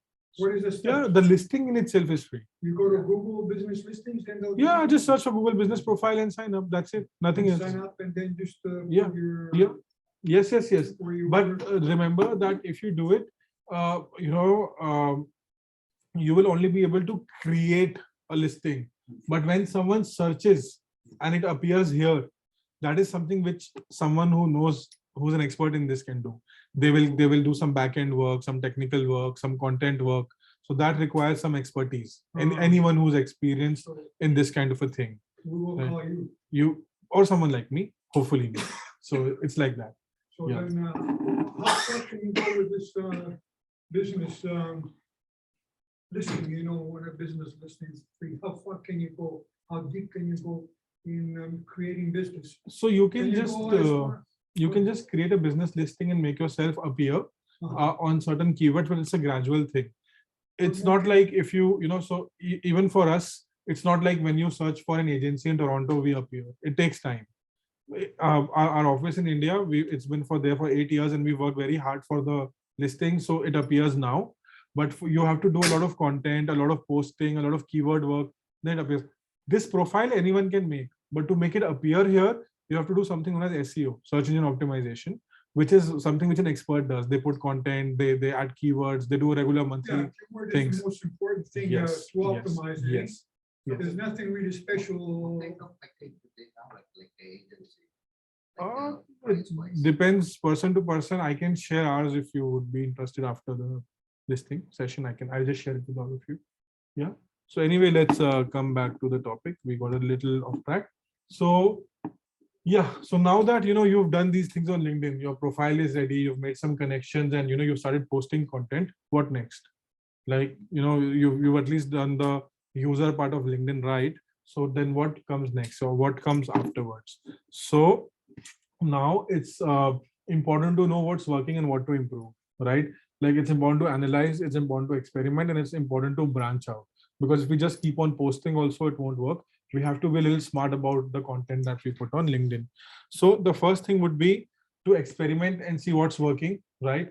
Now, what do I mean by experiment? I showed you a couple of posts from my personal account. One was where I had done some opinionated thing. One was where I made some humor. One was where I won an award. One was where this, that, whatever, blah, blah. You have to experiment with different kinds of content and see what kind of content people, really like. So I realize, especially for my profile, whenever I talk about my industry, I talk about a challenge, I talk about some development, people engage more. Whenever I share an achievement, whenever I share some case study, people engage, but less people engage. Or whenever I, like the post where I put that, I was doing this workshop for social media, it got okay-ish kind of an engagement. But wherever I ask questions, wherever I take an opinion, wherever I have a discussion, lots of people engage. So, so we have to keep on experimenting with that kind of content. So think of the person who would interact with you. It could be a prospect, like I said, a competitor. One of the biggest mistakes which we did, which I did, was I took my competitors as enemies, to put it in a very kiddish kind of a way, because I thought their business is growing. If they're getting business, why am I not getting? But we shouldn't think like that. Everyone is our peer, and they can refer and this and that, and things work like in a lot of ways. So another realistic example from personal life which I can give you. So I wanted to get a condo in North York. That is something which I wanted. And I called up this lady who operates mostly in Mississauga and Brampton. She came highly recommended. So I called her and she said, oh, I don't, it could have been very easy for her to, like open MLS, get few listings and throw it at me, but she didn't do that. She said, oh, I don't operate in North York. I know this lady, call her, she'll help you. So people do refer, like, they give each other opportunities, and you have to be good with them. At least you have to be nice to each other, because that's how they pass on work to you, right? So so even your competitors, when you network with them, you give some value to them, you collaborate with them, it will bring more opportunities, right? Now there is another aspect of LinkedIn which is called LinkedIn Premium. I'll show it to you. That Which costs money, right? Yeah, and it's very costly. It's very costly. Like even we think twice before suggesting someone that, or even purchasing it. It's pretty costly. Costs around $100 to $150 a month or something like that. It's costly. So, and just the tool, then someone has to work on it also. So it's like that. So so LinkedIn Premium is for different kinds of things. So largely, if you look at LinkedIn, there are 4 things which people do: recruitment, sales, lead generation, and training, education, skilling. These 4 things, right? So for recruitment, they have a different tool. For sales, they have a different tool. For prospecting or lead generation, they have a different tool. And then for education and skilling, they have a different tool. So I'll just show you what it is, but I don't want you guys to really deep dive a lot into this, because without spending any money on this, I have gained some followers and engagement. Anyone can do it. It's not a big thing. And there are people who are like more active and have more followers than me also. So, it's like that. But just for the sake of showing, I'll just show this to you. So this is what LinkedIn calls it: talent solutions, sales solutions, marketing solutions, learning solutions. These 4 things. So for generally for people like you and me, sales solution is what the LinkedIn Premium service makes sense. I think someone has said something in the chat window. Okay, yeah, sure.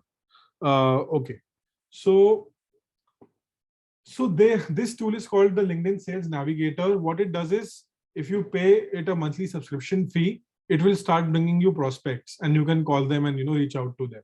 Now prospects for me would be people like Vahisan, people who are taking marketing decisions, people like you who want to start out, need a website, need social media. So will start throwing such leads at me. For you, it might be something else. Now if some of you are into commercial real estate, like you, then LinkedIn is the most important platform for all of you. Like you can find a restaurant or a hospitality chain and reach out to them and say, I've got this inventory. You can work with people who are into franchising. A lot of stuff is there, so it will start throwing these leads. So how it works? So it's a tool like this. You put in some information, like I'm Shubhendu, I'm looking for people in a real estate in Oakville, Mississauga, Toronto, Scarborough, Oshawa, Ajax, 30 to 50-year-olds, managers, business owners, decision makers. So it will start showing leads to me. I can start messaging them and reach out to them. So, but of course, it comes at a price. Like, you have to pay a certain amount. I think it's $100 or $150, something like that. But it is how it is. So that's it. But I don't want to like spend a lot of time on this, because generally companies who have good marketing budgets and spends should get into it. But I thought I'll just explain this to you so that you get a hang of what this is, and maybe if budget allows, you guys can look at this avenue as well. So yeah, so with that, let's come to another part of LinkedIn, which is LinkedIn ads. Now this is important because LinkedIn also has the avenue of advertising, just like Facebook and Instagram and all these platforms. They also, all these platforms, they have data on people, right? It knows about me, it knows about you, what we do, and the advertisers can advertise their messaging to those people. So it has different kinds of ad formats like text messages, these visual banner ads, dynamic ads, and it works exactly like Facebook ads. There's no difference. Just to give you a glimpse of it, how it works, I'll just zoom into this.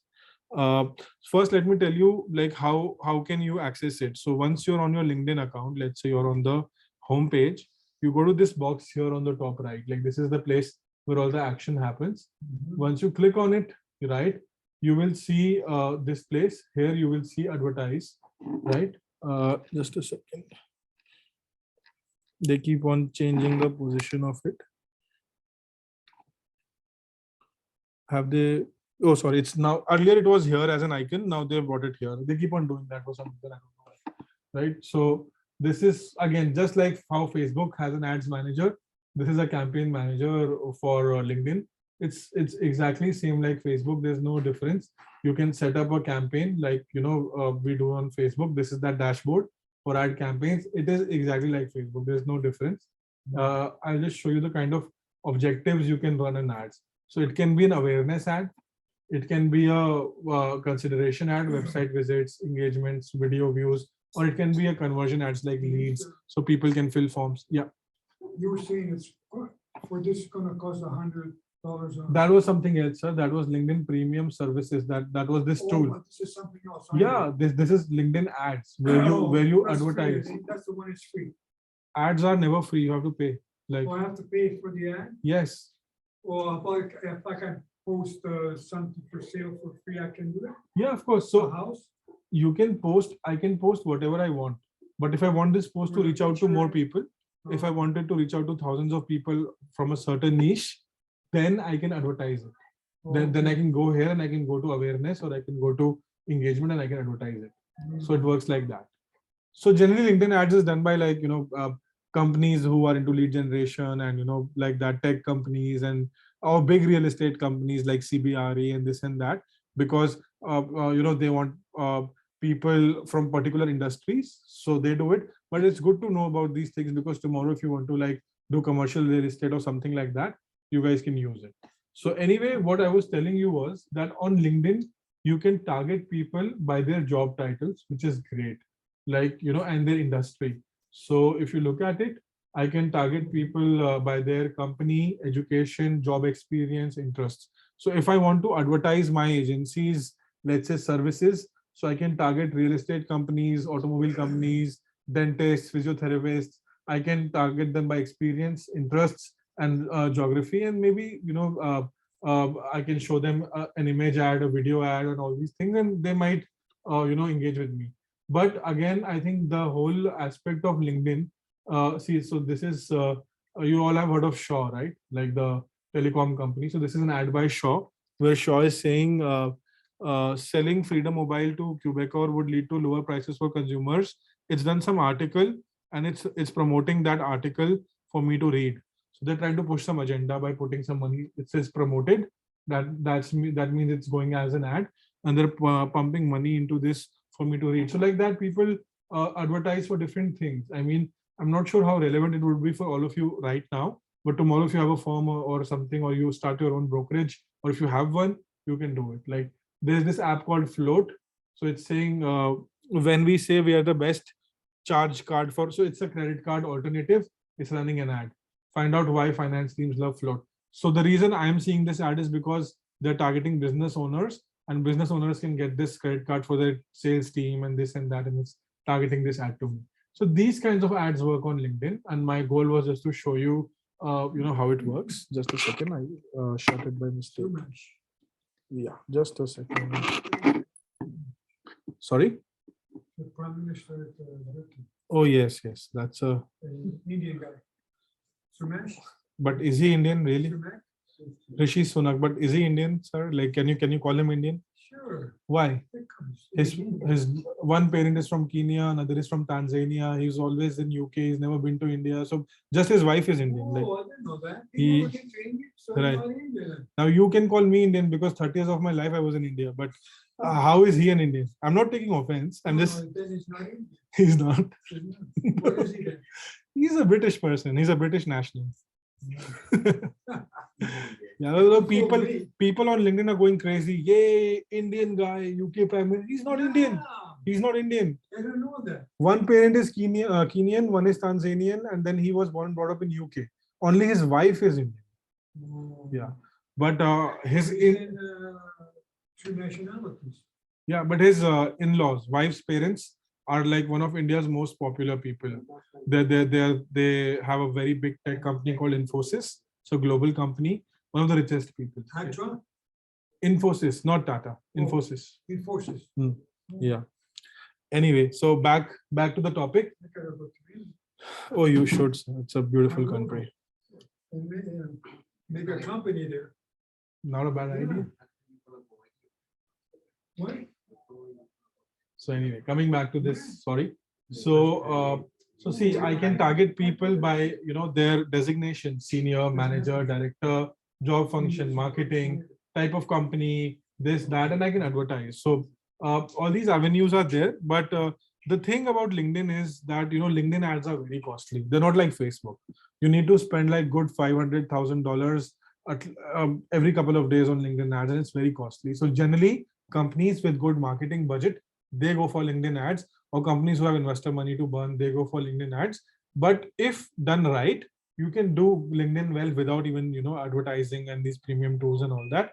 And that's why we stress more on content and how LinkedIn should be used.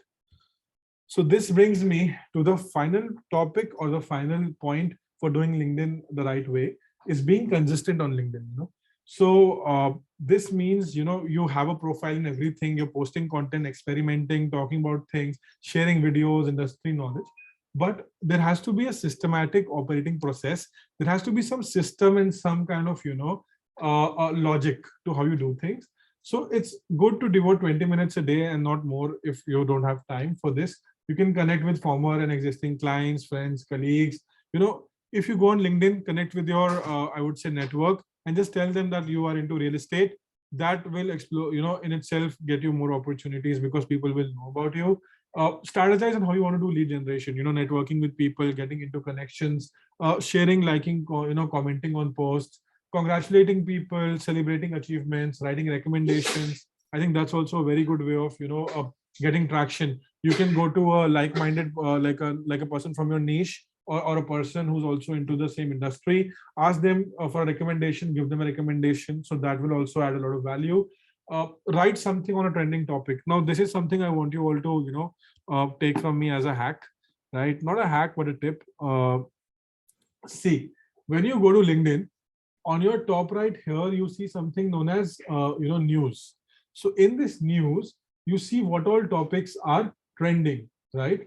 So I can see layoffs, I can see prices, I can see inflation, COVID, I can see Facebook could block news in Canada, I can see COVID billionaires, all these things, right? I can see certain news topics. Now, if I want to have a very nice and engaged LinkedIn presence, I can pick up one topic and do a post, something like that. For example, for someone like me who's into marketing, branding, advertising, I read that Adidas, which is the sporting brand, it severs its ties with Kanye West, who's a musician, So now I can read this and I can create a post that, brands blindly find endorsements, give endorsement deals to celebrities, and then they cancel it. I can do a post on this, and I can talk about this topic and people can engage with me. So it's always good to see what topics are trending. And of course, we all know UK's Prime Minister is a trending topic right now. So, he is also trending. In fact, he takes office, it's official now, I guess, 33 minutes ago. So he finally takes office as the Prime Minister, right? So stuff like this we can talk about. And lots of time real estate as a topic also gets discussed here, especially with interest rates and housing and this and that.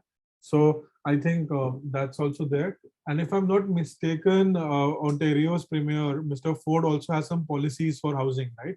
He's been into news a lot about these things. So those kinds of news all topics also get shared here. This time when they come into power, what kind of changes they will bring. I think they're trying to bring down the pricing or something. I'm not sure. So the people talk about those things also, and you can also create those conversations here and piggyback it. So write on trending topics, create video content that works a lot, like a elevator pitch. We've seen so many videos on Instagram, Facebook, TikTok. So use that content. Now this is a very interesting thing, and sir, I think you were asking me this. Then how do we do some lead generation on LinkedIn? How do we, if I have a listing, how do I go about it, right? So I was doing some research, and the question was very valid, and it was eating me also, that if you guys have a listing, how can you market on LinkedIn? Or you can put a video on Instagram, you can make a reel, you can do a TikTok, you can send an emailer to a database, blah blah blah. But what happens on LinkedIn? Like, how do you market it on LinkedIn? So the thought that came to mind, and after doing some research, I found a very interesting use case, because while LinkedIn is more about networking and community building, but if you want to do a direct selling, if you have a listing, let's say you've got a great detached home somewhere, you want to list out and you want people to see. If you post that on LinkedIn, people will not really like it, because no one likes salesy stuff. If I start talking about hire me, I'm a great social media person, great website person, hire me, people will not find me exciting, or they'll just say, oh, this guy's a sales person, boring. So how do you make that interesting? So this use case that I found was very interesting. So what happened here? There was a listing in the US in San Francisco, and this gentleman who's a real estate agent, he used LinkedIn in a very smart way. So see what he did. This person, he found out a listing. So let's take the example of this only, like San Francisco. So that listing was in downtown, right, Metropolis. And what he did, he made a video of that listing or that building or that property. He made a video. He targeted 5 companies that are located within a few blocks of that listing. That means, let's say you guys have a residential property somewhere in downtown, right? Now what you can do is, you can target companies in downtown, use LinkedIn to reach out to people who work there, network with them, and you can target the buyers from those companies, send them a message and that video, and if they're interested, they might want to see a sighting, they might want to come and see that. And that's a very smart way. Imagine if you guys have a commercial property here, you want to want someone to buy or lease, you look at residential offices nearby, and you can just tell them that you have something here, and for them this place is also not alien. It's not new to them. They know this place, their office is nearby, so they can come by after work also and see the property. And this was a genius way this guy used LinkedIn. Like this was like very smart, and he was able to, I think, list it out and then also get some offers and stuff like that. So people are very creative when it comes to networking and lead generation, and this is just one of those ways. In my experience, often what you can do is, you can just reach out to someone and tell them that you have so and so things available, and if interested, you can have a conversation. If they're interested, they will have that conversation. If not, they will say, oh, we're not interested, and that's it. But did all of you get this? Like what this was? There was a residential property in downtown. This guy went to LinkedIn, found 5 companies near that property, reached out to the people in those companies, asked them to come for a listing. Now those people, they know the location already because their office is there, and they also can come by because it's very close to their office. Some of them came back, and rest is history. So that was a very smart way of using LinkedIn. So like that, people. So I have a question about LinkedIn and Twitter. Twitter is different thing, like Oh yes. you said last time, like you also speak with Twitter, but you didn't. Yeah, because Vaisen said to not do it. Like Oh. he instructed that Twitter is not that relevant. Oh. Ideally, I wanted to do Twitter and not TikTok, but it's okay. Twitter is anyhow I feel dying, Oh. and it's really for people who have a huge following, like politicians, celebrity, Oh. news outlet. For someone trying to do their business, I don't think Twitter has a lot of value. Rather, these platforms are best: Instagram, Facebook, and LinkedIn. They would work really well. Yeah. So yeah, so that was the use case. So now that we've discussed this, we've talked about LinkedIn. There are also some important tools that we need to know when we do social media marketing. So we have talked about 3-4 platforms, right? Facebook, Instagram, TikTok, and LinkedIn.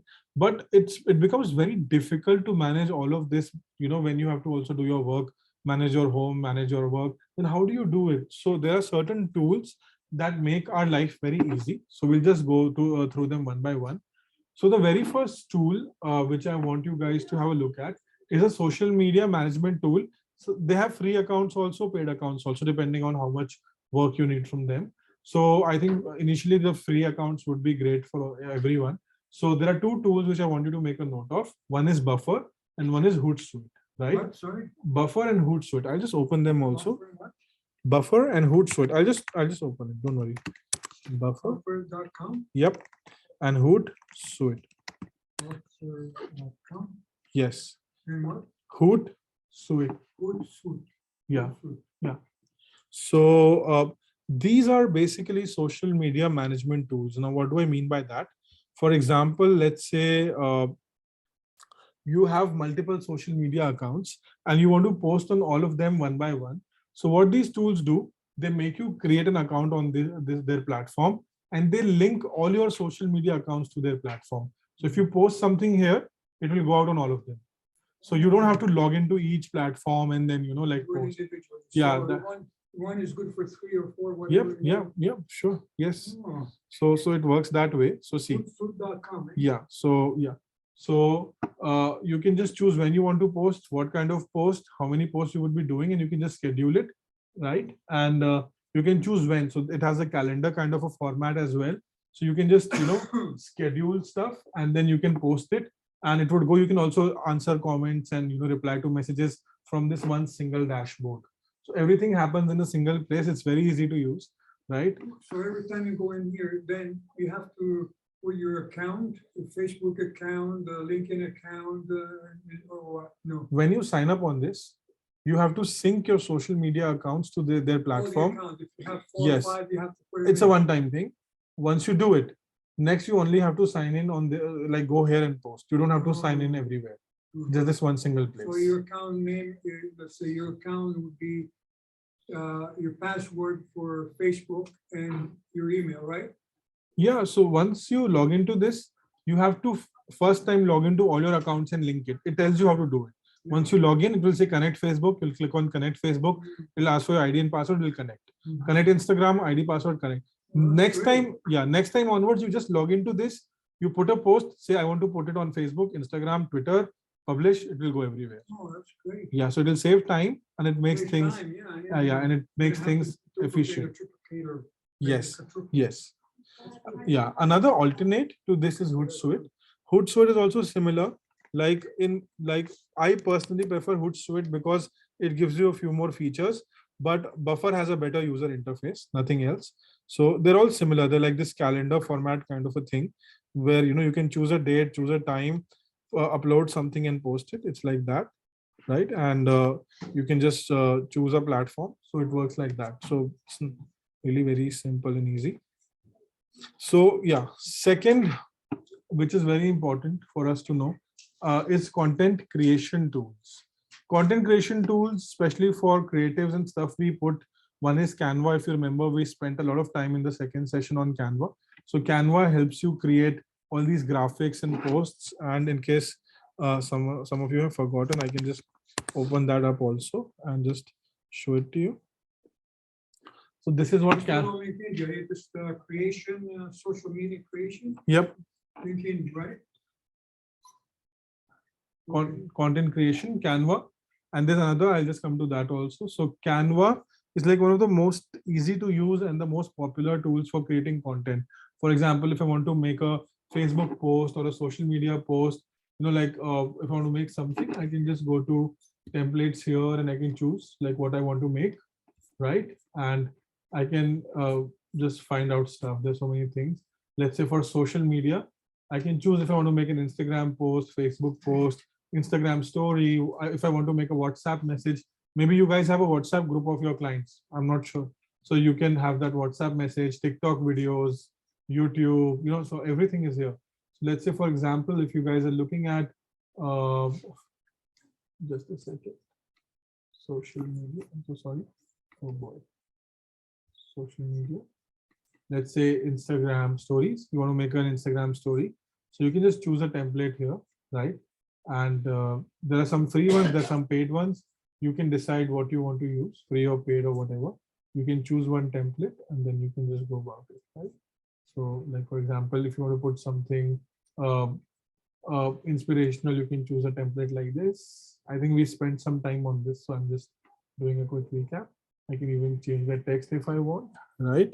I can, whatever, if I want to add a text, I can add elements here, I can add text here. Once I want to save it, I can just go to share and I can just download it from here. It's very easy to use and this helps you, like create some content for your social media. Another tool which is not that easy, but it's very popular these days is Adobe Spark. It's a tool used for making animated videos and stuff like that.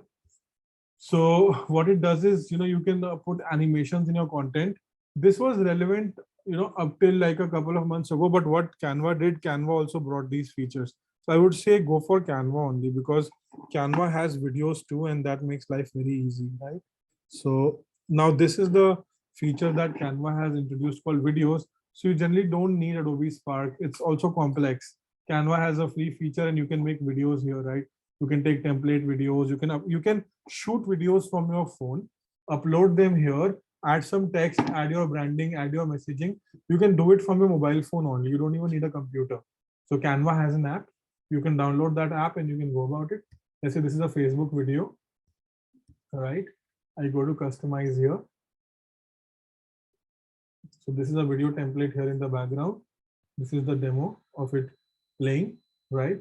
I can just delete this video and I can upload a video from my phone and put it here.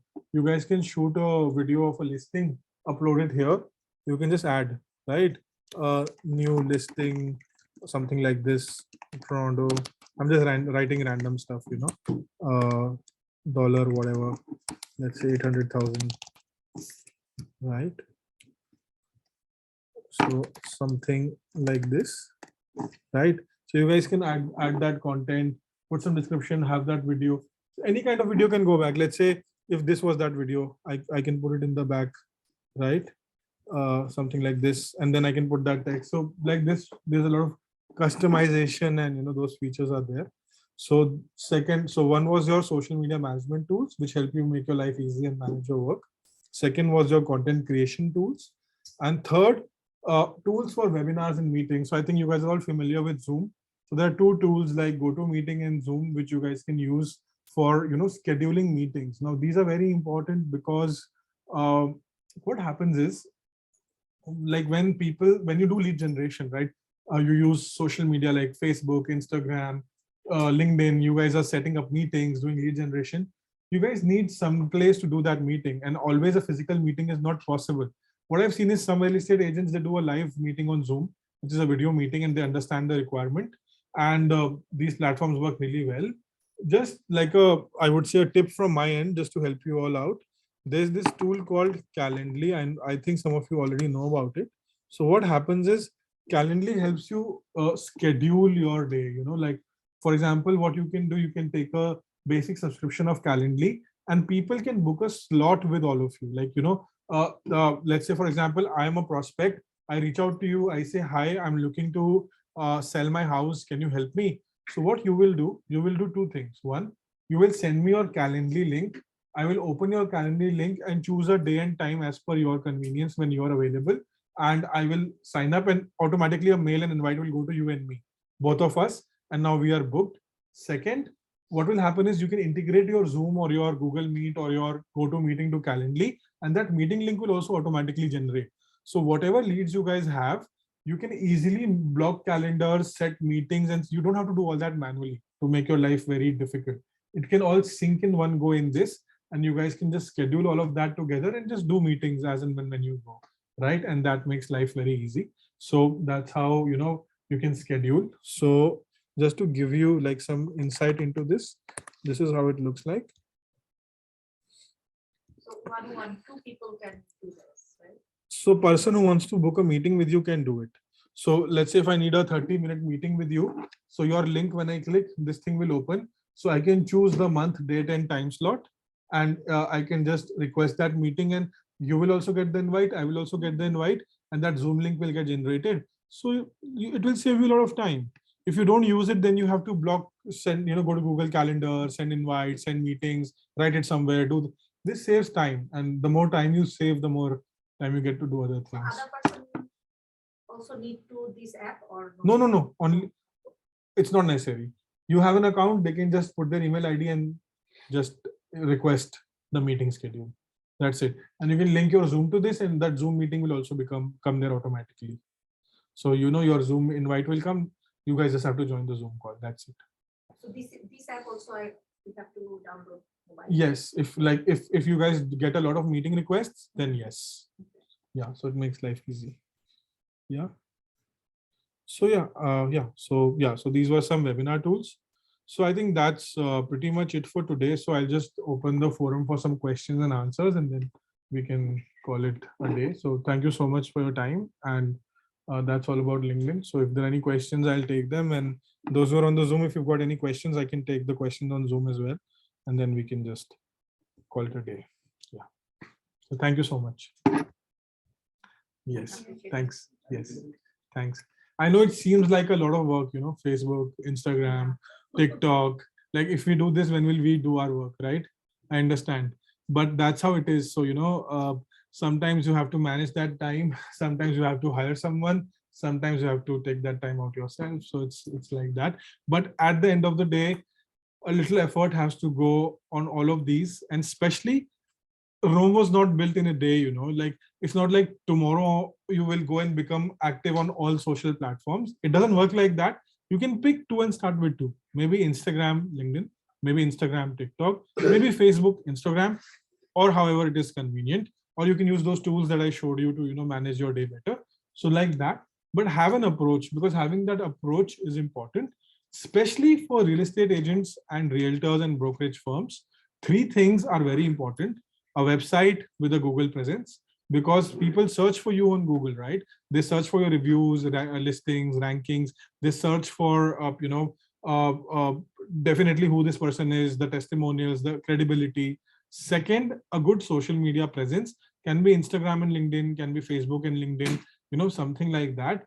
And a good, I would say the third thing is a good presence on, like, a good and rich website, because website will have more information on your past work, so clientele, testimonials, stuff you've done. Together, these three add a lot of credibility, and information exchange also happens within these three. For example, you reach out to someone on social media, they will first check your credibility on Google, then they will reach out to you on your website. That can be a way. Or someone searches you on Google, they will see, what you do on Instagram or not. They might just call you from your listing. They might go to your website and drop in a message. So it's a 360 thing. So these 2-3 things are important.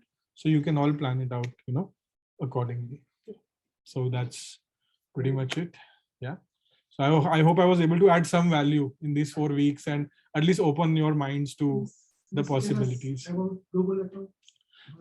Yeah, sure. So Google, there are two things, right? Let's say if I'm looking for a real estate agent in Scarborough, right? If I'm searching for this, there are two things. One is a Google business listing. Okay. You can make this business listing on your own by going to Google Business Profiles. I'll just show you. It's called Google Business Profile. You can just go here and you can set this up for you. Like you can sign up, create an account and set it up. But for you to make it appear here is where you would need an expert to do it, right? You will need someone who understands search engines to make your listing appear here on a generic keyword, right? Yeah, exactly. In a generic keyword, right? So you need someone to help you with that. Rest, you can go ahead and make that account for yourself. That's not a problem. Okay. So that's the first thing. And second is the website that appears here. Like this real estate agent in Scarborough, his website is coming on top. That's because this company has done some good search engine work on Google. They have a very good website, which is search engine friendly. They're regularly putting out content on the internet about their website. It's a very meticulous monthly thing. It's not a one-time thing. Every month you have to make new links on the internet, new listings on the internet for your website, not real estate, for your website. You have to make news around your website. It's a very rigorous, meticulous thing which an expert can do, someone who understands SEO. And when they search for it, then it will appear. So there are two things, okay? Google business listing and the website that appears. Yeah, I'll explain with another example. This is a client of mine in Dubai, right? So they are into professional cleaning. So whenever someone searches for mole removal company, so the first thing where they appear is their business listing. So we are working on the Google business listing on a month-on-month basis. So here you can see they have 300 reviews, 4.9 star, and they're appearing on a generic keyword. Their company's name is Tanzif, but they're appearing on a generic keyword. So this is one thing. Second is the listing that appears here on the Google search listing. Is that the same person? It's the same company. This is the link for the website and this is the Google profile. Oh, okay. So they're like, that's true. they're visible That's true, twice. Yeah. That gets a lot of value. Yeah. So these are two different things and you have to work on them. So for the second thing, you need someone who understands search engine and website to make a website for you, right? I think his internet hosting is down to make a website for you. For the first one, you can make that account, but someone needs to work on this profile to make it appear on these keywords. So, do regular stuff. The keywords. Yeah. So that's the difference between these two. Mm. Okay. So somebody has to do that for you. You cannot do it by myself. You can make the profile, but you can't optimize it. Someone who has knowledge of optimizing it for Google search will have to do it. Mm. Yeah. Okay. So can you help us to create the Google account? Oh yes, I can do that. Yeah, like we offer our clients all those services. In fact, after having a word with Vahisan, I had like made a kind of a rate card kind of a thing for you guys. If you want, I can just show it to you also, and you guys can have a look. Else, I can mail it to you. Right? I'll make a link. So generally, an agency like us, what we do, we offer different kinds of services. Like if you want a very basic website with SEO on page on it, so there's a cost for that. If you want social media on a month-on-month basis, or if you want your search engine and Google work on a monthly basis, if you want email marketing, if you want lead generation services, right? So that's that. If you want TikTok or Reels, so like that, there are different kinds of services we offer. So I can send this to you guys. I can mail it to you as well, and you guys can have a look. And if you guys need our help, we would be more than happy to help you. So we can do that. Yeah. I'll share this with Christine and she can probably give it to you guys if you need it. I can do that too. So yeah, that's pretty much it for today. It is not a website, but if I create a Google account, then it's free, right?